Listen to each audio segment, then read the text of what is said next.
Fala rapaziada, eu sou o Rodrigo Mandarini e você tá no canal Sentimento Rubro-Negro. E hoje a gente vai bater um papo sobre Flamengo e Fortaleza, o último jogo do Mengão em 2020.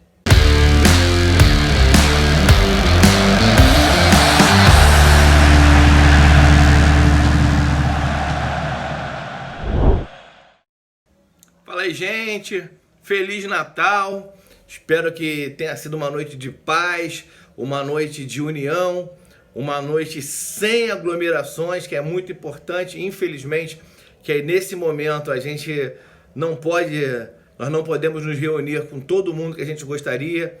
Aquelas festas enormes de famílias grandes tiveram que ser divididas, mas se Deus quiser, a gente no ano que vem vai estar todo mundo junto novamente. Então, assim, é o meu desejo maior, presente do Papai Noel. Eu acho que é a vacina, a cura, o fim desse momento tão difícil, nesse ano tão complicado, 2020, que a gente acabou vivendo. Um ano em que o mundo parou por um inimigo invisível, mas muito, muito poderoso. Enfim, e o ano chega ao fim, Flamengo pega aí o Fortaleza, se despedindo desse ano também tão complicado para a equipe. Um ano que parecia que a gente ia manter ali aquele padrão. O Flamengo ganhou o Carioca, na verdade ganhou antes a Recopa e a Supercopa, esses dois torneios medíocres, mas disputou e ganhou ali aquela peladinha e foi bem no Carioca, até que a pandemia acabou complicando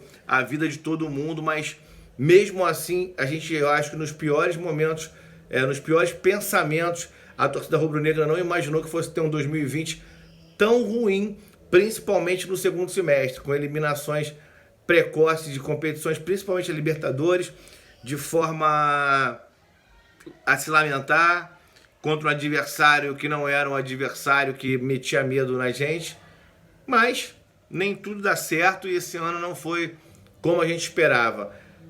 Resto brasileiro, e aí no brasileiro o Flamengo pega o Fortaleza lá no Castelão e é terminar o ano bem, é terminar o ano ali grudado no São Paulo. O Flamengo nesse momento depende só de si, então acredito que seja ainda o foco deva ser o Campeonato Brasileiro. Estamos muito bem na briga, acho que o Flamengo entra com totais condições de agora, nessa reta final, avançar. Confio muito mais no Flamengo do que no São Paulo, até porque o São Paulo está em duas frentes, mas não só por isso.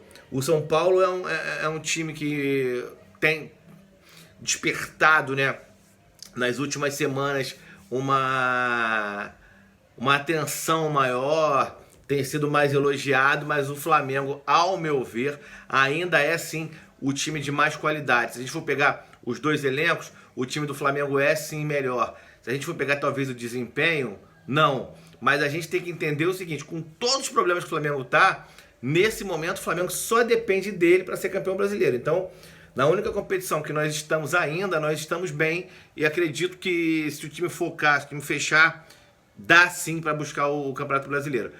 E a gente pega o Fortaleza sem o Gabigol, mas não é motivo para se lamentar.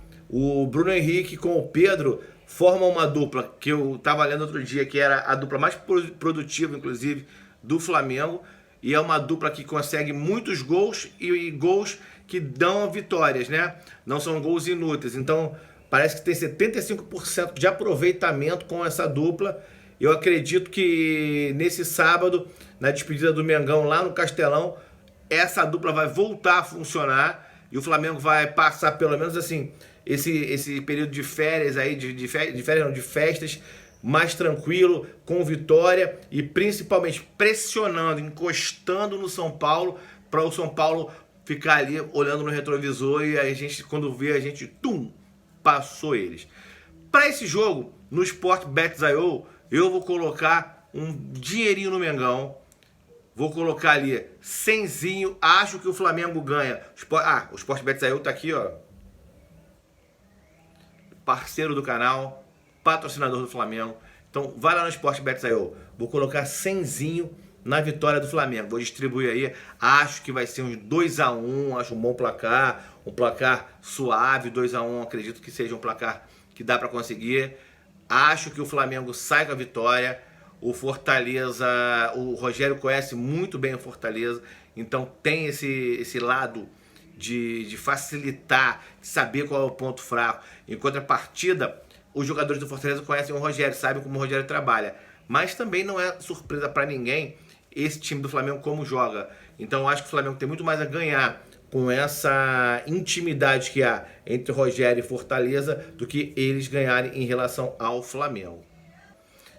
E não tem como não voltar ao assunto. O assunto racismo ainda é um assunto que está dando o que falar. O Bahia reintegrou o Índio Ramírez, que foi acusado pelo Gerson de ter sido racista com ele. E fizeram dois lavagens, como é que chama? Leitura labial, né? Duas perícias, vamos dizer assim. Na que o Flamengo pagou, o resultado foi o que o Flamengo queria. Na que o Bahia pagou, foi o resultado que o Bahia queria. É uma brincadeira, né? Então nenhuma das duas tem nenhuma isenção. Mas há de se entender que o Bahia é um clube super lacrador. É um clube que tem as suas pautas completamente voltadas para esse lado de minorias. Então, para o Bahia ter reintegrado o jogador, depois de ter afastado previamente, eles fizeram até no post que o rapaz fez, dando a versão dele, eles foram muito distantes do cara, meio que se eximindo, jogando o cara. É o posicionamento do jogador a pedido do jogador. Então, assim, para o Bahia ter voltado, ter recuado, ter reintegrado o moleque, é que é complicado a gente bancar isso. Pelo que eu vi, a minha percepção, depois daquele calor da emoção, da gente achar uma coisa absurda. Ao meu ver, eu acho que o menino lá, o Ramírez, que ele tá pouquíssimo tempo no Brasil, não fala português, então ali foi um xingamento mútuo. Não justifico jamais qualquer termo ou qualquer atitude racista. Acredito que o Gerson ouviu alguma coisa, mas talvez o Gerson possa ter se confundido no que ele ouviu. Porque o transtorno que ele ficou, a raiva que o Gerson ficou, é de alguém que foi vítima de alguma coisa muito grave. Então, muita gente dizendo que o Gerson está inventando, eu não acredito, mas nem de longe, que o Gerson pode estar usando isso. Primeiro que não é um jogador que faz esse tipo de situação. É um jogador broncudo, é um jogador chato, é um jogador reclamão, mas ele parte pro embate. Só que ele ficou transtornado. Então, assim, pra mim, o Gerson, sim, ouviu alguma coisa. Se o rapaz falou com intenção ou não, é uma outra questão. Aí não vale o linchamento prévio do garoto. Pode ser que ele seja um filho da puta, racista, mas pode ser também que não. Por N motivos. Porque ele pode não ser realmente, ele pode ter sido mal interpretado porque ele está há pouco tempo no Brasil, ele pode ter falado uma coisa e o Gerson ter entendido outra. Então, assim, a gente precisa ter muito cuidado com esse tipo de linchamento que a gente vai tendo. Porque ao primeiro contato que a gente tem com qualquer coisa, na internet principalmente, nas redes sociais, hoje a gente vai em mula, né? Vai em bando e vai pro ataque. Então, a gente precisa ter mais um pouquinho de calma, dar uma respirada. Racismo hoje, muita gente, o Vampeta falou besteira, muita gente fala assim, mas antigamente chamava de negão, chamava de crioulo, chamava de macaco e não era racismo. Cara, mas o mundo mudou. E a gente precisa entender que o futebol, por estar dentro do mundo, também mudou. Então, os termos, os xingamentos que eram aceitos há alguns anos, hoje não são mais. Nem na sociedade, nem no futebol, que faz parte da sociedade. Então, caso ele tenha se sentido ofendido, é o mais grave. Porque você pode usar os mesmos termos e não ofender. Mas se você chamou o cara de negro, o cara de negão, o cara de preto, com um tom de exclusão, com um tom de preconceito, é racismo e não importa. Não importa. Então, assim, o termo é muito menos importante do que o tom, do que a intenção. Vamos ter a apuração melhor desse caso. Espero de coração que o rapaz não tenha tido a intenção de ofender, que tenha sido mal entendido. Espero realmente, porque é um garoto que chegou agora, estava jogando muito bem, estava jogando bolão e... Cara, quanto menos existirem racistas no mundo, eu acho que vai ser melhor. muito mais do que o fogo nos racistas que eu acho que eles merecem, é a não existência do racista.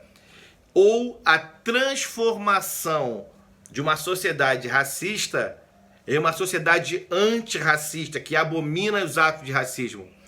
Então nada mais produtivo, nada mais bonito do que ver uma pessoa que foi criada num ambiente racista se tornar um antirracista.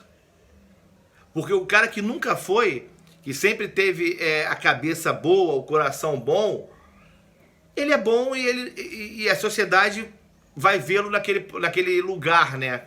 Tá muito na moda isso, no lugar de pessoa boa. Mas quando a gente vê a transformação, eu acho que é o mais legal. E tomara realmente que esse caso as pessoas pensem mais um pouco, que a torcida, os torcedores de futebol, que são tão agressivos muitas vezes, que tenham esse tipo de preocupação, não só com o meu jogador, não só com os jogadores do meu time, mas com todo mundo. Com o porteiro, com o policial, com o lixeiro, com o médico, com todo mundo. Nós precisamos olhar mais um para o outro e respeitar o outro. Beleza? Rapaziada, é isso. Mais uma vez, Feliz Natal. Antes do Ano Novo a gente volta aqui para dar um papo e torcendo pro Mengão terminar o ano com chave de ouro. Beleza? Saudações rubro-negras. Um abraço. Ho, ho, ho. Beleza?